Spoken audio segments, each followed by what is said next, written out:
finally! It looks like warmer weather has returned to Sodor. That's my kind of setting. And like usual, the tourists started rolling in for their vacations. Top Hat needed new lines for his visitors to see. And the first engine he went to for this was Emily. "I am opening up some new routes for the summer," he announced. "Emily, you will pull the flour mill special." "Thank you, sir," said Emily. She was pleased. Emily stopped to fill up with water on the way to the flour mill. Wait a second. Was that a lorry, George the steamroller, and Trevor the traction engine in the same shot? Wow, I never thought we'd see those three in the same scene.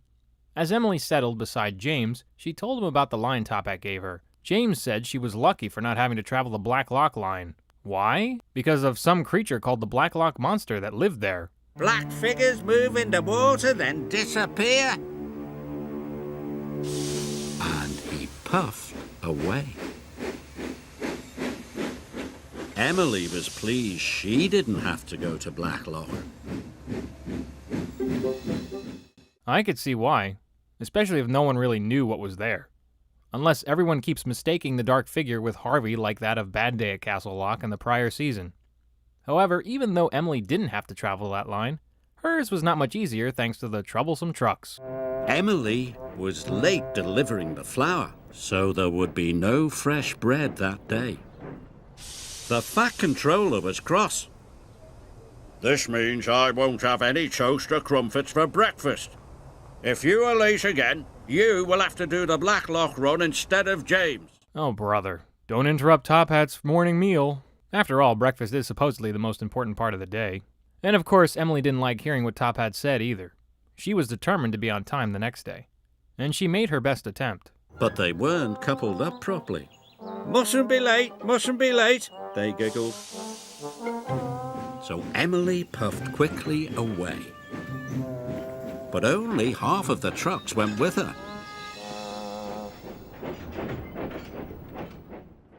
Now whose fault was that? Certainly not Emily's. The guy who couples the trucks together was the knuckle buffer who was supposed to do his job right the first time. Unfortunately for Emily, she didn't find out until she got to Knapford Station. And when she was told she had to retrieve the other batch she left behind... This made Emily very cross, and she biffed them very hard. "Oh no," they cried, and splashed into the duck pond. Emily was covered in a floury mess. Ooh, a little too rough there, Emily. And she knew this wasn't going to go well, either. Later that day, she reported to the big man, who of course handed her the Black Lock run. Exactly what she wasn't looking forward to do. However, Thomas had some noteworthy advice for her. "Wait until you've tried it," Thomas puffed. "The Black Lock run might be nice." "I don't think so. Bash buffers and a big monster. Sounds miserable to me." The next morning, Emily puffed sadly to the station. Well, her discomfort is understandable. But you would think, with how people's histories fly around the island so quickly, people would know that the only dark and scary thing seen around Black Lock was Harvey and the breakdown crane. Emily tried to focus, though, when she started, but her fears only got stronger as she neared Callan Castle. Emily reached the murky waters of Black Lock. "That's where the monster's supposed to be," she puffed nervously. Then there was trouble.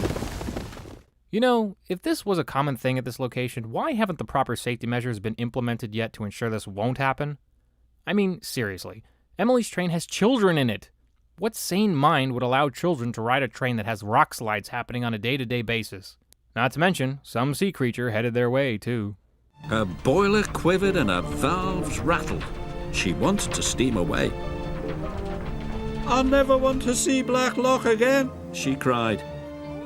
But Emily thought of the children in the carriages behind her. She was determined to get them to the holiday, whatever it took. That's a very brave thing to do. Although it ended up turning out the dark figure in the water was really a family of seals coming to visit. That's nice. We really haven't had a chance to see much marine life on Sodor. And I'm not addressing Emily shaking in fear. I'm over it, because it's a thing now for this show since the very beginning, and the Thomas and the Magic Railroad movie, so I'm not going to correct it anymore. That evening, Thomas and Emily both stopped to watch the seals. "You were right," said Emily.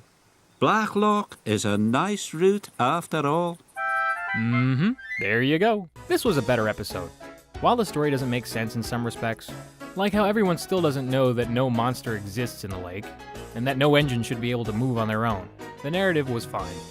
Thomas telling Emily to try something first before immediately judging the situation was important to hear, mostly because Emily ended up liking her new route anyway.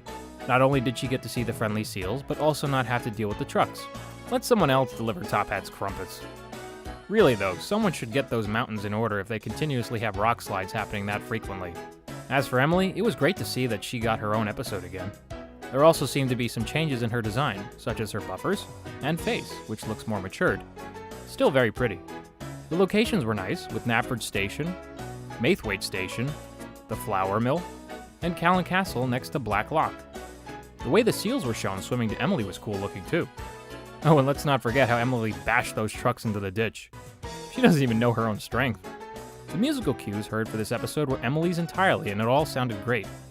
The theme is memorable, and the ending cue almost sounded like O'Donnell and Campbell stepped in for a minute. Next episode is Thomas and the firework display. Thanks for watching.